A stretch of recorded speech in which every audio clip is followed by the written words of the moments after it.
Yo guys, what is up? Today I come to you with my weekly review of Boku no Hero Academia Season 2, and I'm doing a double review of episodes 10 and 11, and both those episodes were really amazing. So to start off with episode 10, it was the matchup that we all have been waiting for, and it was Deku versus Todoroki.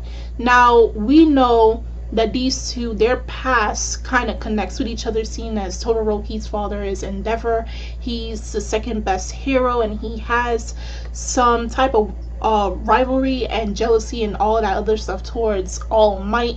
And the fact that for Deku, that is his mentor, the person who passed down One for All towards him. So this was going to be a very epic match, and it really was, because this whole time we see these two going back and forth and seeing them just really giving it their all, mainly Deku. And it was painful to watch him getting injured, because we all know he cannot control his quirk as of yet.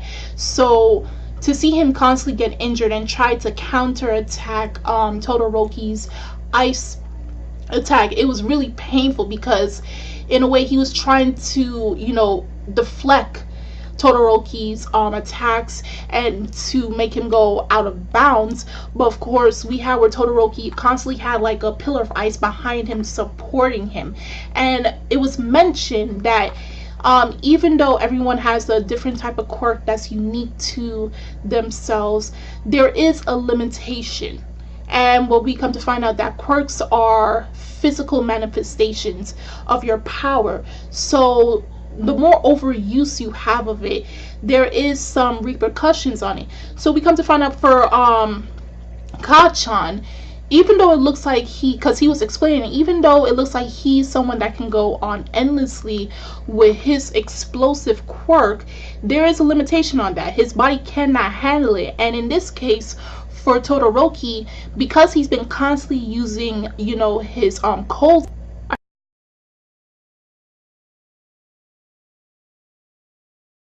I forgot his name for a second, but when he went against him, just before he went against Deku, that's when he really went overboard with his part of his quirk.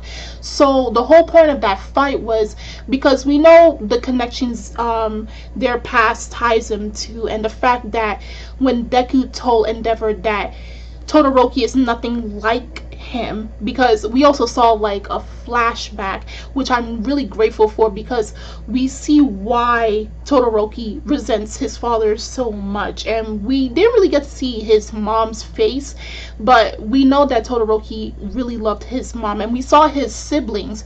So while his siblings were able to have fun and grow up like regular kids, and also learning to develop their quirks, Todoroki was different, seeing as he had both his mother and his father. So his dad, since the age of 5, has been pressuring and making this poor child vomit, trying to make him like a replica of him, so that he can outshine All Might.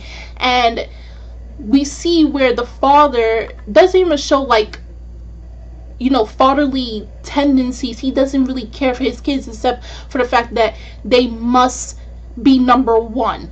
That's all that's on his mind. And even if the mother gets in the way, he will take her out.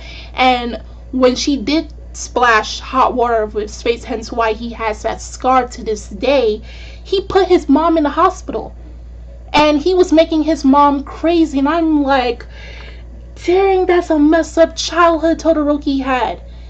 Like, he had such high expectations. Not only that, his dad did not show him any type of kindness or, gentleness towards him as a child. It's just constantly, you must become better than All Might. I have nothing less of you.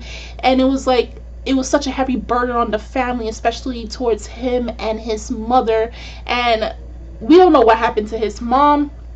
I don't know if she's alive or if she's dead at this point, but that drove Todoroki in a corner. And we had where Deku was trying to tell Todoroki to use his full power, to use his full potential, because him declining that side of him, he's not giving his all to become a hero. And the fact that even though each child was born with a quirk that's from their parents, it is your own. You must make it manifest it to become your own. So that was the whole point. Deku, he was trying to push Todoroki to accept his other side and to use his other side, which is fire, which Todoroki did use. And I mean, the animation when these two just went to go collide with, you know, One for All, and with the fire was like so beautiful. Like, oh my god, I had to stare at the screen and rewind it so much time, because just the animation, that part was just so fantastic. And you know, Deku lost. I kind of expected he would lose, in the sense that, let me say this, if Deku had control of One for All, and just like how Todoroki and everybody else has, you know, proper control of their course, simply because theirs manifested at a young age and they have gotten used to it over the years, things would have been different in this match. And then you could say, you know, Deku would have won and he would have been able to move on to the finals. But because, you know, where Deku is, his current situation, you could assume that he wasn't able to win. But even though he lost the match, he was able to get through to Todoroki. So he moves on and Deku loses. And we also had where Recovery Girl said that Deku has to find a new way of controlling his powers without it self-destructing, and that she wouldn't heal him anymore. So now All Might has to teach Deku how to control One for All without him actually hurting himself in the process. So we get on to episode 11, and might I say, the character that was actually introduced, and I forgot to mention it when this season started, he was introduced at the last minute on episode 13, but we really got to know who he was and what his name is. And for the next arc, after the sports festival arc, we can expect some amazing fights to happen. So I don't know if it was obvious for everyone, but I thought it was pretty obvious that All Might didn't have a quirk, which he did say. Of course, he said his master, the person who passed down One for All, had a quirk. So I guess some people had quirks when they had One for All, and then there are some that didn't have quirks. And so All Might didn't have a quirk. So when he got One for All, this became his quirk. And of course, he had to find a successor, which was Deku. Originally, Deku was going to tell All Might that he need to find someone else to teach One for All and to give to, because he feels like he's not going to become a proper host, a proper successor for it. And to find that they have another thing that is similar between the two has drawn them closer in terms of their relationship as teacher and student. So it was really nice to hear something that's been on my mind for quite a while by watching this series, and that it was proven to be true. So the rest of the matches have been going on. They're not as exciting as, you know, Deku versus Todoroki.